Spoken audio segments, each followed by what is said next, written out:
tout le monde, bienvenue dans cette nouvelle vidéo. Donc aujourd'hui on va parler davantage de Solana, parce que je regardais la vidéo que j'ai uploadée il y a quelques jours sur Solana à 20 $ avec son analyse technique, tout ça.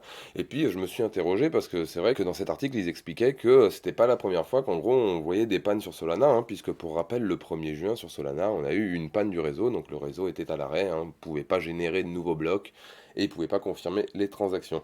Donc je vais vous expliquer un petit peu le fruit de mes enquêtes parce que ça a suscité des doutes chez moi et je me suis posé la question de savoir si on pouvait avoir confiance en l'écosystème. Et du coup, je me suis dit que ça pouvait être un sujet qui pouvait vous intéresser puisque vous avez été nombreux à regarder cette vidéo. Donc du coup, on va recommencer tout de suite, mais avant, je vous invite à exploser le compteur des pouces bleus. Vraiment, vous êtes chaque jour un petit peu plus nombreux à nous rejoindre et c'est toujours un plaisir de pouvoir faire des vidéos, vous proposer du contenu qui puisse coller en fait à vos centres d'intérêt. Donc, on va commencer tout de suite. N'oubliez pas, pouce bleu, abonnement, partage. Vraiment, merci beaucoup. Allez, c'est parti. Alors, je me suis demandé, est-ce qu'on peut faire confiance à la blockchain Solana? Et du coup, j'ai découvert sur un article de Cryptost que en décembre 2021, il y avait des bugs. Et en fait, ce bug aurait pu engendrer des dégâts monstrueux à l'écosystème de Solana. Mais on parle de milliards de dollars. Et ça, je vais vous en parler à la fin de la vidéo. Mais avant, il faut passer par quelques étapes pour que vous puissiez bien comprendre les mécanismes qui ont été exploités. Donc pour un petit peu remonter l'histoire, on a une entreprise, donc l'entreprise Neodim. L'entreprise Neodim, c'est une entreprise qui est spécialisée dans la gestion des risques. Donc là, vous le voyez, que ce soit les risques industriels, environnementaux ou même professionnels. Donc Neodim travaille certainement avec les chercheurs et les experts de la blockchain Solana. Et grosso modo, en juin 2021, on a eu un post d'un des chercheurs sur GitHub qui relevait un bug sur Solana et ce bug n'a pas du tout été relevé par la blockchain Solana et j'ai trouvé ça vraiment étrange. Et ce bug a été relayé du coup le 3 décembre dernier, donc 2021, sur le blog de cette même entreprise Neodim. Et de quoi il s'agit au fait de ce bug? Alors ce bug, c'est l'idée d'exploiter une faille qu'il y avait dans le programme SPL Librairie, donc c'est une collection de programmes de la blockchain Solana, dirons-nous. Et grosso modo, bien que c'est maintenant résolu par Neodim, l'idée c'était d'exploiter un mécanisme. Et dans le SPL Librairie Programme, il y a un mécanisme qui est chargé d'arrondir euh, le montant des lampors que vous allez recevoir durant les retraits. Donc ce qu'il faut savoir, c'est que la plus petite unité de Solana, puisque après la virgule, un peu comme les Satoshi pour le Bitcoin, s'appelle le Lamport.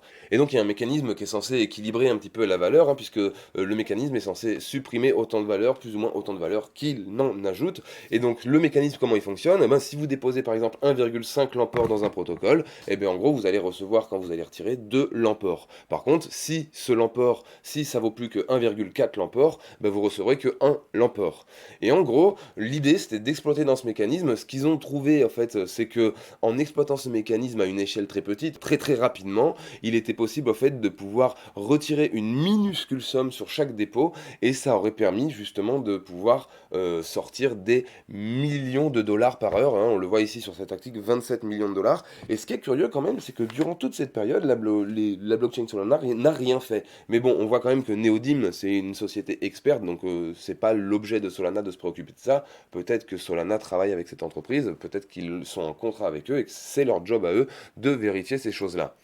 Quoi qu'il en soit, donc Neodim a pu empêcher que ce mécanisme soit exploité, mais quand même il visait 6 protocoles, parmi lesquels des gros protocoles de DeFi, Tulip, Larix, Port, ça représentait, et plein d'autres, ça représente environ plus de 2 milliards de TVL, donc c'est pas rien, donc ça aurait potentiellement pu engendrer un hack à plusieurs milliards de dollars, puisque l'exploitation de cette faille à 27 millions de dollars par heure, finalement, et dans des mécanismes opératoires qui sont décrits comme des mécanismes lents et difficiles à repérer, si jamais un hack avait eu lieu, peut-être qu'à l'heure actuelle, on l'aurait toujours pas repéré et que la personne aurait déjà hacké des millions de milliards de dollars. Bon, il en reste que finalement, encore aujourd'hui, encore récemment, on a des pannes sur cette blockchain.